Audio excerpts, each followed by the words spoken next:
Hello, happy Capricorn full moon. This is the second Capricorn full moon within this solar cycle. My name is Yvonne Wildheart, and I come to you from Jojo Waterone Country in Central Highlands, Victoria, Australia.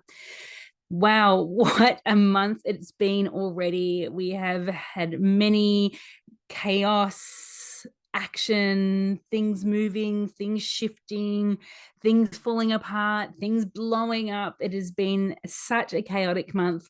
A lot of it has been to the times that we're in, but also that Mars and Uranus conjunction that only happened a couple of weeks ago. So we are in this great portal of transformation. It's like we're in it now. It's time to go, and there's things that are being dismantled, things are being dissolved because of that Neptune right up that 29-degree point. Things are shifting and changing, and I feel like this is a real choice point for us all. It's like, what path are you going to choose now going into the future? Like, and especially, we'll have a look at the chart. Actually, let's bring up the chart as we go into it.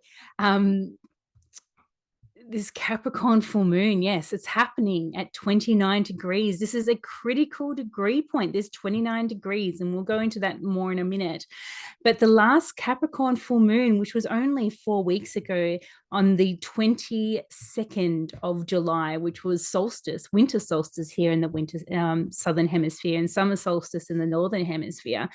That was the beginning of this flipping that's been happening. And if you've listened to Becky and I speak on the Sentient podcast, we talk about this time warping, time shifting and changing. It's like the time spinner on Harry Potter that's sort of moving us about. It's quite lucid. We don't know where it's going to land. We can't quite see yet what's happening, but we can feel things are shifting. And for me, it feels like this full moon, this second Capricorn full moon, upon reflection, feels like the Wheel of Fortune card in the tarot. It's like we're choosing our pathways. We're choosing, which way are we going to go towards the future? And are we going to go with our heart open and in deep trust? Or is there a fear that's coming up? And I'm just thinking Capricorn here is ruled by Saturn. It is cardinal earth. So it's like the bones. Capricorn rules the bones. And fear here can be brought out. We've got Pluto here in retrograde going back that way into Capricorn, which will happen in about 4 weeks' time at the start of September. But this full moon is conjunct, so it's an outer side conjunction with Pluto, with Capricorn, with the moon here at 29 degrees of Capricorn, and Pluto here at 0 degrees. There's 30 degrees in each sign. So this is a very, very interesting full moon, and it feels like Pluto has been going through Capricorn. So wherever Capricorn is in your chart, it's had a workout. If you go back to 2008 is when Pluto first entered Capricorn, and you look to now, 14, almost 15 years later, that area of your chart will be so different. Pluto is all about transformation. It's dismantling. It's the underworld, but also it's the deep riches that lay underneath, but also hidden things that lay underneath. And it could be, like fears and worries. It's the underworld. And are you going consciously into the underworld? Are you being thrown into the underworld? I'm sure that those who do the shadow work will experience what it feels like to do the consciousness underworld experience, but we can still get caught up by being thrown into it as well. So this area, this Capricorn area, has been greatly changed and shifted. And I think what is being brought up at this Capricorn full moon feels like this Wheel of Fortune card in the tarot. What path are you taking now that's going to lead you into the next future? Capricorn is the bones. It's, even though it's cardinal earth, it's like the compost that's already been in preparation for the new cycle, for the new seeds, but it starts as the compost. Whereas Aquarius, where Pluto is now, it's the future. It's the future. It's science, it's revelation, it's technology, it's electricity. It's fixed air, and these waves are like electronic currents moving through the landscape. Also ruled by Saturn, but also Uranus. So this element of changes that are happening, but it's from the future. So there's this whole thing about past and future, being called back in, to look at fears that might be coming up, to look at, well, that didn't work last time. What can we do now for the future? There is it really feels like a destiny moment of what path are you going to take for what's to come. August is going to be a doozer. I can tell you that now, because we've got a Jupiter and Saturn square coming up, which feels really big. But this thing about I'm just feeling the time spinner. And if you've listened to the Sentient podcast, we speak about this time spinning element with the nodes at play, and also what's also happening is things dissolving. This full moon is doing what they call a sextile, something new. It's a 60-degree angle between the moon at 29 degrees Capricorn, and here at 29 degrees of Pisces is Neptune. Neptune's about dissolving. It's about our dreams. It's the landscape that's not clear. It could be illusions, or like addictions. It's where head goes fuzzy, and you can start to feel really out of your body, especially in Pisces. It is unbounded water. It's like the droplets in the sky that who knows where it goes. It's the last sign of the zodiac, where everything is in between the void. And I really feel this 29-degree mark is the void. It is the space in between something that has been and something that is becoming, but we haven't quite got to the becoming yet, which is really interesting considering this is cardinal Earth. So really just feeling that movement between what has been, what's to come, but we really haven't seen what's to come, but we can feel it with our earth bodies, feel it with our antennae sense of Pisces here. It just feels like this wild time, because we've got, this is the second Capricorn full moon. We've had this flip, whereas what used to be what was coming, you would always have the full moon first in the axes, which we did when the sun just moved into Cancer. And then what we have, so it was a full moon Capricorn, then a new moon in Cancer. Now it's a full moon back in Capricorn. And here, the new moon in Leo happens, in 2 weeks' time. So then there's a flip between what was the new full moon, new moon, and now it's becoming the new moon, full moon. So there's a real flipping happening. And as we spoke about in the Sentient podcast with Becky and myself, we spoke a lot about the nodes. The nodes over the last 4 weeks have been, there's been a lot of aspects to the nodal points. The north node here at 9 degrees of Aries, and the south node will be at 9 degrees Libra. It's not on this chart. But this is really, really interesting, this spinning of time and what is time, and just thinking that Saturn here in Pisces is really, calling us to question what is actually time.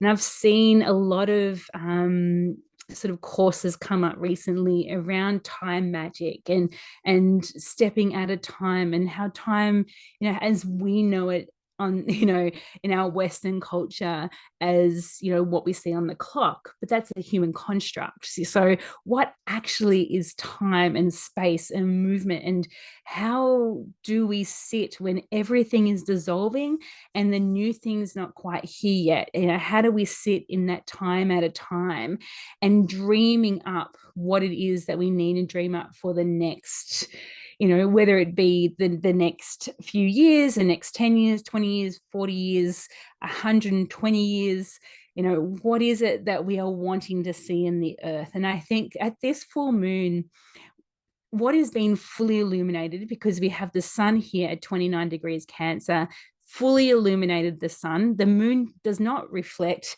has its own light. It is a reflection of the sun. So the sun is moving from, this reflection starts off in this cardinal water, the womb waters of Cancer, and it's reflecting out in its full glory to the moon to show off her beauty here, which is situated on this chart in the earth perspective in Capricorn, this last degree of Capricorn. So this is, what is being fully illuminated here in this area of Capricorn. It's just, I can't even put words to it, because it feels, with it Pluto here, it just feels something so deep that you might not even aware of what is happening.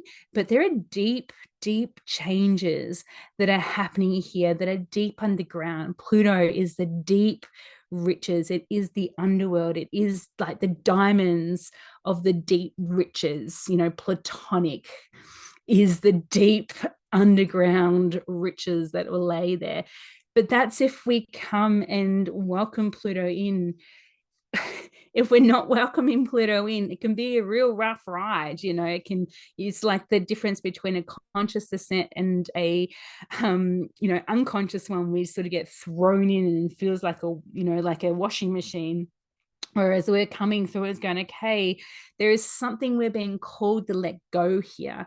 Pluto is transformation and transmutation. Once something passes through Pluto, it's never the same again. And if you go back to look at Capricorn, in Capricorn area of your chart, this area of your chart has had a massive transformation over the last 15 years while Pluto has been going through Capricorn.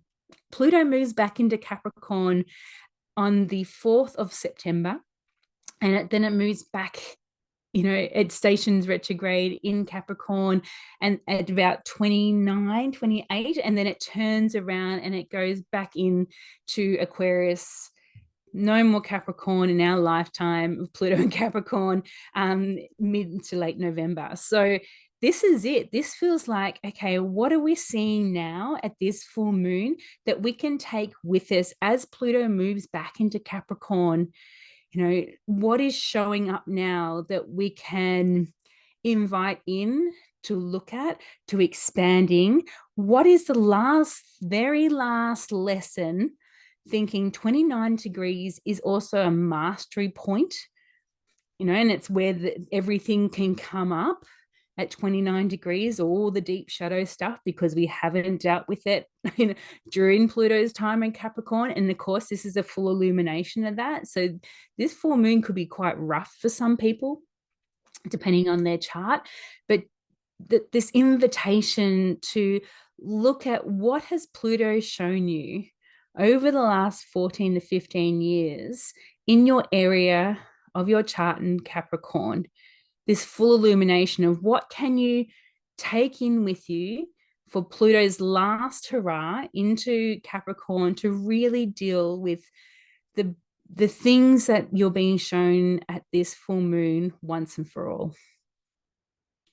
For example, this is in your 7th house, if Capricorn's in your 7th house. So if you're a Cancer rising, this would be a big lesson in relationship.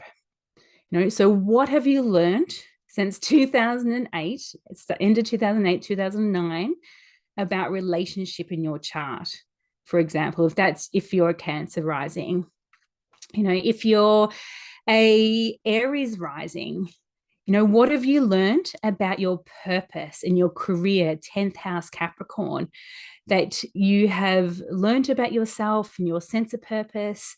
What is it that you can take that has been fully illuminated in here under this full moon into September to the end of November to finally work on the final piece for you in this point in your chart? So have a look where your rising is, have a look at what house it's in, and see what's been fully illuminated at this full moon for Pluto's lessons. Okay, so that's a really big piece for this Pluto full moon. In the lead up also, I'm just going to clear this chart. So what we also had this morning is that we had Aries. Aries has been making big noises. It came in conjunction that almighty chaotic, explosive, changing conjunction that happened last Monday. That's been a whole week almost since that conjunction. Now it's moved from Taurus into Gemini, and expect things to move now. Mars is a planet of action. Get going. It was tricky for Mars in Taurus. Taurus is the bull. It's fixed earth that likes to take its time, which is great if you need to slow down. And if you're a Taurus Mars, that takes time. It takes time to make decisions. It takes time, and it needs time and space to do that. But Mars in Gemini is a whole different energy. Gemini is mutable air. It's all about communication and socializing and thinking and getting your words out there. And, it's just this bubbly, playful energy that Gemini is. And so Mars in Gemini is quick thinking. It moves as it's, it thinks as it's moving, it's speaking, it's, as it's going. This could be, this is where we could be saying things and things are just rolling out of our mouths, but we're moving too fast to actually think about what we're actually saying or what we're actually thinking. Things are spilling out. But what happens with this Mars moving into Gemini, it's making this trine aspect to Pluto, 0 degrees. This is 160 degrees. This is a beautiful aspect. It's a harmonious aspect that moves and so beautifully, but it's like, thinking of air, it's this movement between air, between fixed air of electricity, static electricity moving through the air, to Mars, okay, ready for action, ready to think about it and ready to talk about it. And it's like, so what is coming up too, as we spoke about Pluto in Aquarius, bringing up the transformation and what we know of is fixed air, revelation, revolutions, tapping into the consciousness, the collective consciousness that is also Aquarius, collective conscious energy, to this very personable Gemini Mars that feels like it's a channeling. And as Mars is getting it, it's doing the action, it's doing the things, and it's speaking. It's like this channeling that's happening so easily for whatever Pluto is bringing up from Aquarius and moving it through us to speak to us and through us through Gemini. It feels like very easeful, very easeful channeling that can happen here in our everyday. Gemini is everyday movements as we go through. But not only that, it's also, and it's not here on this chart, and I'm going to draw it in, this trine is also making another trine. This is a grand air trine that comes in more so tomorrow, as the Mars moves through Gemini a bit. Hang on, that was not straight. So I don't have my normal computer. One of the casualties of the Mars and Uranus conjunction, unfortunately, was my computer. So I'm using my son's computer. So bear with me. Thank you for putting up with this. This is a grand air trine to Black Moon Lilith at 2 degrees of Libra. And it is during August that we will see the South Node, Black Moon Lilith, and Venus that will move up here. And as they hit 6 degrees of Libra, they all form a conjunction. Now, this is massive. South Node, Black Moon Lilith, which is, the dark feminine, the dark fierce feminine, who has got a lot to say about the state of the world and the world that has been. Remember the Lilith story. She was the first wife of Adam. She would not be subservient to Adam's call to lay beneath her. She said, we must be here equally. And she was banished from the Garden of Eden. And then Eve was created from the bone of Adam's ribcage. Lilith was demonized. You know, she's seen as this feminine devil that steals babies. So, but Lilith here in the wild feminine, with the healed feminine, is someone who stands up for the feminine energy and says, enough is enough. That is it. And so this grand trine between Pluto, the lord of the underworld, you know, having this harmonious aspect, this flowing conversation with Black Moon Lilith, the wild dark feminine, with Mars, the masculine energy, you know, who wants to take action, who's the warrior here in Gemini. There is something that is coming up here that's very, very powerful. And as I spoke about before, things happening deep, deep, deep within that we can't even comprehend yet, but we're seeing something rise up. And it's got to do with this Black Moon Lilith going, okay, masculine, I see you there. Now, this is not just masculine men, but the masculine energy that runs through our culture. That can be men, women, whoever, whatever. It's this energy of action and movement, but also, you know, protection and holding the structures, you know, divine masculine energy.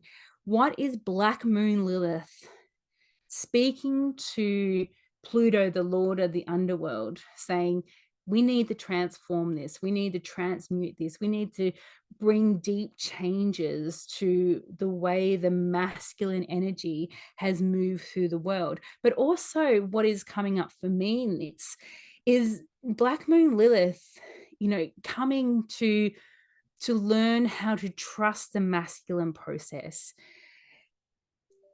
I think I've spoke about this on this channel before, about the witch burnings and how it was the men who watched their women burn, and what that has created is like this. Oh, I'm getting chingles as I'm feeling and speaking to this.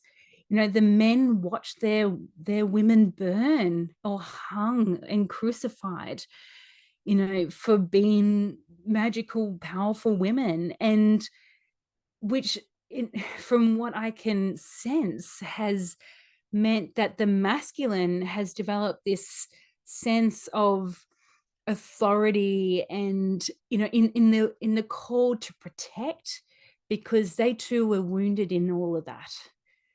You know, this try to keep women small, keep them hidden so they don't get burnt at the stake.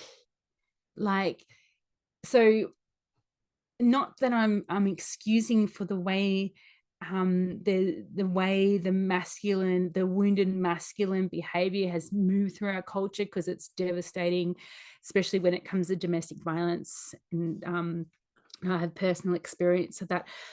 It's looking at it from a bird's eye view and say, okay, the men, the masculine, have this energy to sit with, but we as the divine feminine, this wild feminine, needs to also trust the energy of the masculine. Now, this feels really huge to say, because the masculine, the wounded masculine energy is rampant at the moment. You know, but it's the final hurrah. And I think this is what this Pluto is going to show us, that we can't continue like that.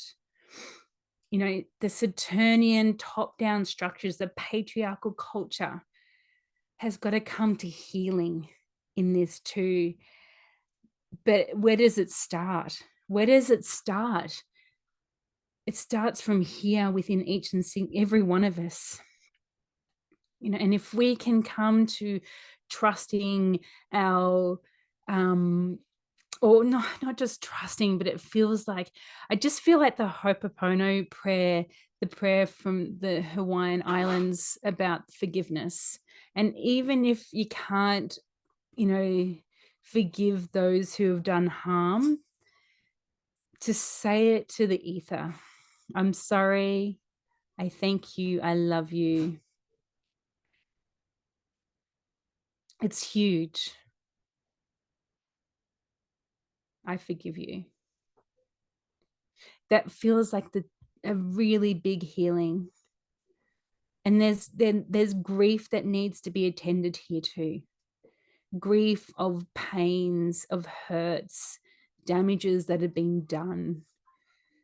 This cycle of trying to keep that whole thing about the masculine, trying to keep the feminine small so they don't get burnt at the stake. What a total fucking setup that has been culturally for us. And it just feels like this cycle that has gone around and around and around.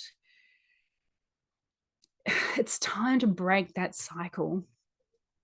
And if you're able to, and it's a big work that we're calling. I mean, we were talking about Pluto and the full illumination from the sun in the womb waters, the mother waters, you know, the mother.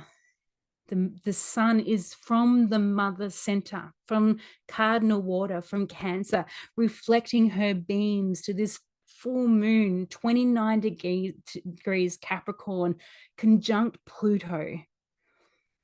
You know, where Pluto has been doing its work of toppling top-down structures, the patriarchal culture. It feels like the mother's cry to bring healing into this. And I think this is why Black Moon Lilith is here, is for us who are able to, who have that strength to say, okay, I see you, my father. I see you, my husband. I see you men out there. I see the masculine out there. I see your pain. I see my pain in it too.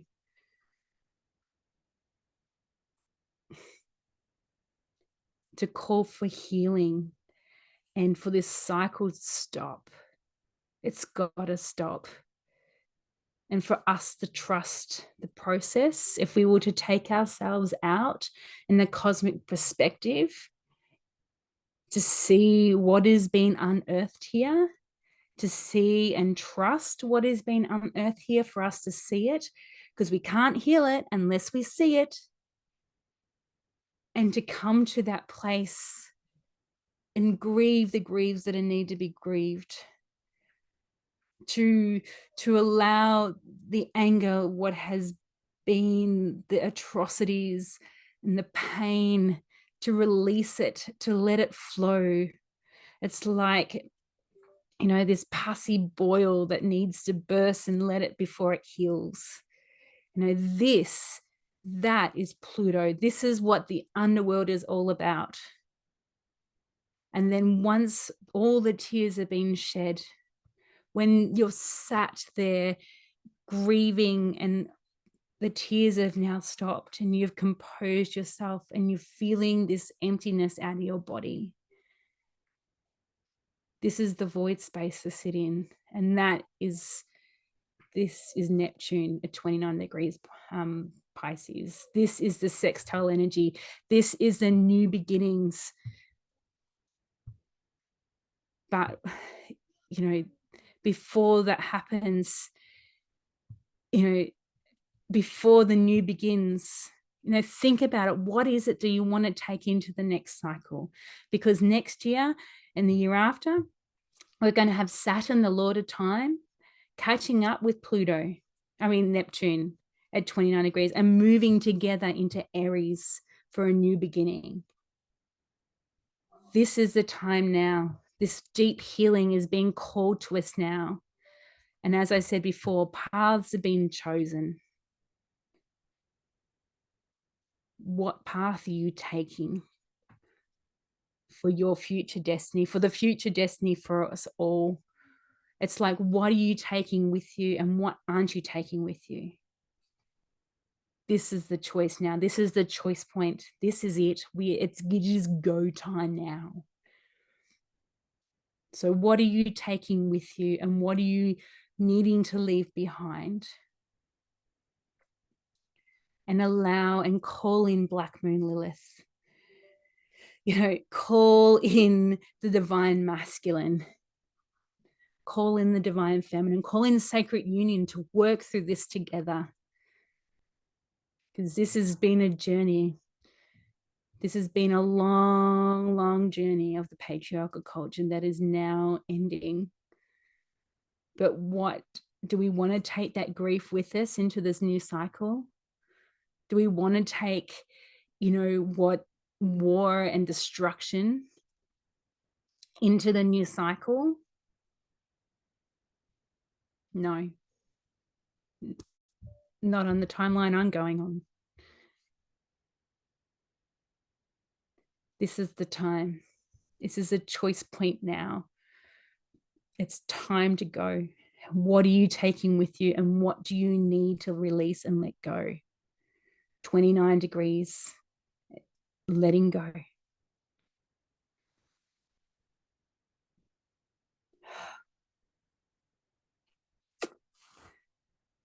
With so much love from my heart to your heart, may this Capricorn full moon just sit in your heart space, calling gentleness and easefulness and the releasing as the moon descends down into the dark moon, which would be a Leo new moon, which is fixed fire. The sun will be in its home sign. So, you know, some balm. But this feels like the setup for the next few months. And how do you want to go through it? Do you want to do it with consciousness, the conscious descent, or do you want to be thrown into it and being tossed and turned as things get quite turbulent towards the end of the year? From now on end, I would say. Yeah, okay. If you would like any more information on the work that I do, counseling, one-on-one astrology sessions to see where these points are hitting your chart, we've got the Invoking Anana journey again, which is a journey through the underworld, a conscious descent starting in August, which is Mama Bear led. Let me know. Also the Nuit astrological study group and the Sentient Sky podcast with Becky. I've lost my words. Becky, Holly and myself. And that'll be the next one is in August. So stay tuned for that. I've lost all my words. Oh yeah, and the Wild Earth Magic Wilderness Immersion, which will be in October here in Victoria. Okay, oh gosh, that's a lot. That was very intense. It is a full moon, peak illumination next to Pluto. Wowee. Okay, strap in. We are going with so much love from my heart to yours. May this Capricorn full moon call in gentleness and beauty in the deep transformations that are happening. Take care out there. We're all doing it together. We're all here together, not doing it alone. It's a collective. Remember, Aquarius, it's a collective sort of releasing and letting go and calling in something new, the new timeline. Okay. Take care, dear ones. Bye for now.